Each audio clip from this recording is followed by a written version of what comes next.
One minute টিভির দর্শক শ্রোতাদের জন্য আজকে তুলে ধরা হবে রাজশাহী জাতীয় উদ্যান বা কেন্দ্রীয় যে উদ্যান সেটা এবং চিড়িয়াখানা। প্রাচীন এই জাতীয় উদ্যানকে ব্রিটিশ আমলে রেসকোর্স ময়দান হিসেবে গণ্য করা হতো।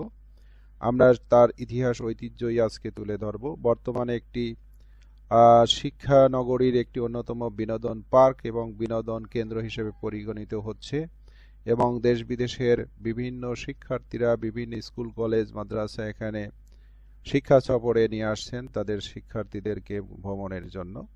আমরা সেই বিষয়টি আপনাদেরকে তুলে ধরব। আপনারা জানেন যে এই রেসকোর্স ময়দান ব্রিটিশ আমলে ঘোড়দৌড় বা রেস খেলার প্রচলন এখানে ছিল।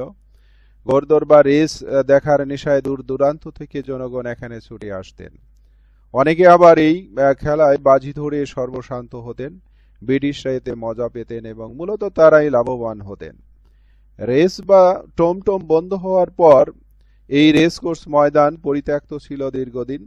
রাজশাহীবাসী এবং রাজশাহী শহরবাসীর বিনোদনের আদর্শ প্রতিষ্ঠান হিসেবে গড়ে তোলার জন্য তৎকালীন মন্ত্রী শহীদ এএইচএম কামরুজ্জামান এবং জেলা প্রশাসক মোহাম্মদ আব্দুর রউফ এখানে একটি উদ্যান নির্মাণের পরিকল্পনা গ্রহণ করেন এবং এই উদ্যান নির্মাণে গুরুত্বপূর্ণ অবদানও তারা রাখেন। 1972 সালে এটি নির্মাণ কাজ শুরু হয়। মোট 33 একর জায়গার উপর এটি নির্মিত হয়। 1974 থেকে 76 সালে রাজস্ব বিভাগের অনুমতিক্রমে এই চিড়িয়াখানার পাশাপাশি একটি শিশু পার্ক নির্মাণেরও কাজ সুসম্পন্ন করা হয় এখানে। ফলে রাজশাহী কেন্দ্রীয় চিড়িয়াখানা একটি আধুনিক এবং আদর্শ চিড়িয়াখানায় রূপ পরিগ্রহ করে। পরবর্তীতে 1996 সালে এই উদ্যানটিকে জেলা পরিষদের নিকট থেকে রাজশাহী সিটি কর্পোরেশনের আন্ডারে নিয়ে আসা হয় এবং বর্তমান অবধি সেই সিটি কর্পোরেশন দ্বারাই পরিচালিত হচ্ছে অন্যতম বিনোদন কেন্দ্রটি। আপনারা জানেন চিড়িয়াখানার প্রবেশে গেটে বিদ্যমান যে জিরাফের বিশাল ভাস্কর্য দর্শনার্থীদের জন্য অত্যন্ত মনোমুগ্ধকর এবং সেই সাথে একটু এগুলোই দেখতে পারবেন। মৎস্যকুমারীর ফোয়ারা নজরে পড়বে। নানা রকম ফুল ফল এবং ঔষধি গাছের ছায়াঘেরা পার্কের ভিতরে আছে বিভিন্ন দৃষ্টিনন্দন ভাস্কর্য এবং নান্দনিক ব্রিজ সহ একটি ছোট্ট লেক।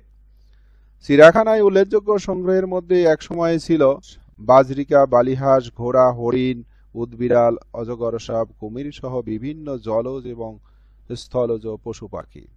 বর্তমানে অবশ্য এই সকল কিছুই দেখা যায় না, শুধুমাত্র কিছু হরিণ এখানে দেখতে পাবেন। তবে পরিবেশটা সুন্দর মনোরম করা হয়েছে। এই মনোরম প্রাকৃতিক পরিবেশে এই উদ্যানের কৃত্রিম পাহাড় দেখা যাবে। সেখানে পাহাড়ি আবহ, সেই পাহাড়ি আবহ আপনারা অবলোকন করতে পারবেন। সেই সাথে পদ্মা নদীর সৌন্দর্য উপভোগ করা যাবে। পাশেই টিবাদ এবং নৌবিহার করা যাবে। নৌবিহার পদ্মা নদীতে নৌবিহার শেষে আবার যদি আপনারা পার্কে ঢোকেন তাহলে দেখা যাবে দর্শনার্থীদের চিত্ত বিনোদনের জন্য প্যাডেল বোট, নাগরদোলা সহ বেশ কিছু আকর্ষণীয় এখানে রাইডার রয়েছে। বর্তমানে এই শিশু পার্কটি রাজশাহী শহরের অন্যতম বিনোদন কেন্দ্রে পরিণত হয়েছে। সেই সাথে রাজশাহীর স্থানীয় দর্শক ছাড়াও প্রতিদিন শিক্ষা সফর বনভোজনের উদ্দেশ্যে এখানে বিভিন্ন শিক্ষা প্রতিষ্ঠানের ছাত্রছাত্রী এবং পর্যটকদের সমাগম ঘটছে।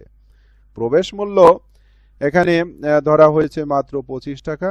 সকাল 8টা থেকে 6টা পর্যন্ত খোলা থাকে। পিকনিক স্পটের জন্য আলাদাভাবে ফি জমা দিতে হয় এবং সেই সাথে শেড তৈরি করতে পারবেন এবং শেড ভাড়া নিতে পারবেন।